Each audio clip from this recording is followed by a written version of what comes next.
The opposite of perseverance is procrastination. Perseverance means you never quit. Procrastination usually means you never get started. Although I consider the inability to finish something to be a form of procrastination. Ask people why they procrastinate, and you'll often hear something like this: I'm a perfectionist. Everything has to be just right before I can get down to work. No distractions, not too much noise, no telephone calls interrupting me. And of course I have to be feeling well physically too. I can't work when I have a headache. The other end of procrastination, being unable to finish, also has a perfectionist explanation. I'm just never satisfied. I'm my own harshest critic. If all the I's aren't dotted and all the T's aren't crossed, I just can't consider that I'm done. That's just the way I am, and I'll probably never change. Excuses sound best to the people that's making them up. You got every excuse in the world. That's why you ain't moving. That's why ain't nothing changed and nothing will change. We are being raised in a generation of people that come up with every excuse in the book as to why they are not winning. You have that as a choice. You actually do. You don't wake up in the morning and negativity, dysfunction, problems, and issues just randomly pop up. These are the people that you have decided to include in your life. So the outcome of your day, your hour, your minute, your week, your month, and your year is always draining, always dysfunctional, and always crazy. Because these are the type of people you've decided to include in your day-to-day life. And there's some of you, you know what you want, but you are not personally willing to do the work it takes to get it. What you're trying to do is do what you've done on this level and get the next level. You're like, I'm getting up every day, I'm lifting weights, I'm eating right, and I'm not getting the opportunity. It might require getting up and working out 3.5. It might require you saying no to your friends. It might require you changing your diet. It might require you moving to another city. Whatever it takes, you gotta be willing to do it, and you keep saying you're not there because of something else, because it's easier to blame somebody else. And there are those of you were this close, but you compromised. You let your feelings get the best of you. And you let a little pain stop you from your dream. Girl, you was there. You was running your business. You was there. I didn't quit because people didn't understand. I worked harder when people didn't support me. You better grind, because if you don't, you'll be stuck at that adversity for the rest of your life. You grown, you got ideas, you got talent, you got gifts. Stop shrinking down, stop minimizing yourself. Take the risk on you. Take the risk on you. You owe you.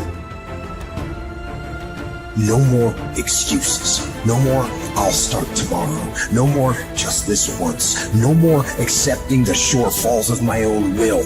No more taking the easy road. No more waiting for the perfect moment, and no more indecision, and no more lies. No more weakness.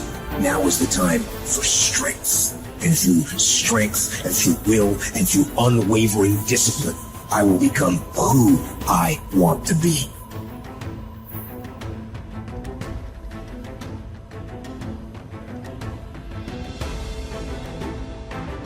You can literally create your own economy. Now I'm going to tell you, you do not have to know how it's going to happen. You only have to know it's going to happen.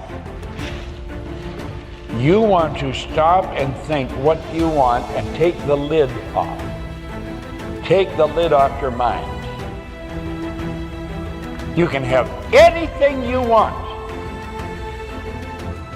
And I'm going to tell you something else. You don't even have to believe it. You can say, this is a crop. If you keep doing what I tell you, you're going to start to believe it. I'll explain something now and I'll explain it later, and you may see it different a little later. Our belief system is based upon our evaluation of something. And frequently, if we reevaluate a situation, our belief about it will change. Now, I've been studying the Bible, I've studied various religions. There's only a half a dozen, so it's not too difficult. I had studied all kinds of books on personal development that you could find. And every one of them kept saying, you got to believe. And I'm thinking, how do you believe? Somebody says, you got to believe it. Well, how do you believe? That's a pretty good question, isn't it? How do you believe? Most people can't answer that. But they know if you don't believe it ain't going to happen. You got to believe it. And if you don't, you show it in everything you do. You got to believe it. I was trying to figure this out 9.5 years. I was in a coffee shop with a mentor, Leland Belvanderwall. And he said that, just in conversation. Our belief system is based upon our evaluation of something. And frequently, if we reevaluate a situation, our belief about it will change. I said, what did you just say? He said, what do you mean? I said, about belief. I said, our belief system is based upon our evaluation of something. And frequently, when we reevaluate the situation, our belief about it will change. And all of a sudden, I knew why I had changed it. Looking at some of the things that keep us from approving ourselves, that we've all done some things that we don't feel good about. Things that if we had to do those things over again, we would not do those things, or we would do things differently. So part of what we must do in order to begin to move into your greatness, you got to remove a major energy block. And that is dealing with the issue of forgiveness. People that have hurt you, someone who's done you wrong. Make a list, and things that you have done that you feel bad about, that you regret. Make a list.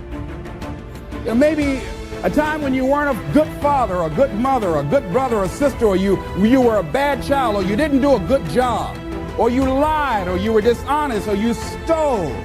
No one knows this but you, or something you feel good about, so you know, there's a real dog in me to do that. Something you just really regret. So we make a list of all those things. All of us have some of that. Somebody said there's some good in the worst of us and some bad in the best of us. So none of us escape. Now here's something I want you to do. I want you to become involved in an active process to get some clutter out of your life. So if there's any area in your life that you need to clean up, start working on it. I'm going home tonight to clean my closets. Any of you got any cluttered closets? Oh, raise your hand, please. Good. Let's go home. Let that be our task this week. See, the first law of the universe is order. Go home and clean the closet out. Get the clutter out. Start letting some of this junk go to make some room for something else. Do that with people. There's some people who's cluttering up your life. They serve no purpose whatsoever. They're just holding and occupying a space that somebody useful, positive, nurturing, and contributing could be holding that space.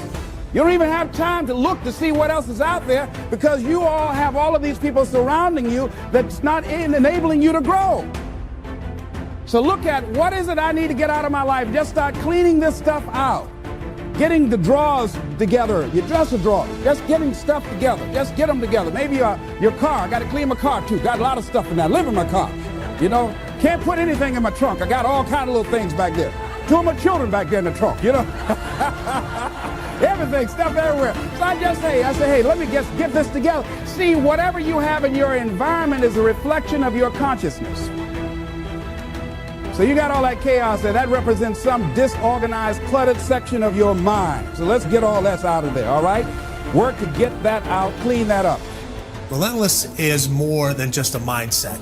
It's a skill set, it's a mindset, it's a way to kick ass. We talk about kicking ass and taking names. Well, when you're relentless, you've kicked so much ass, you can't remember all the names because it becomes irrelevant. The name that they remember is your name. That's what relentless is being about. It's not about others, it's about yourself. It's about taking yourself to a level that only few people can achieve. The mindset is completely different. It's learning to step on their throat. It's about killing the competition. Your fiercest competitors are cutthroat individuals. All they want to do is win, and they want to win over and over again. It's not just a one-time thing. Success is repeated many, many times. You can have a skill set to do a lot of things. Okay, you can train, you can read a manual, you can do all these different things, but a skill set only works if you have that mindset.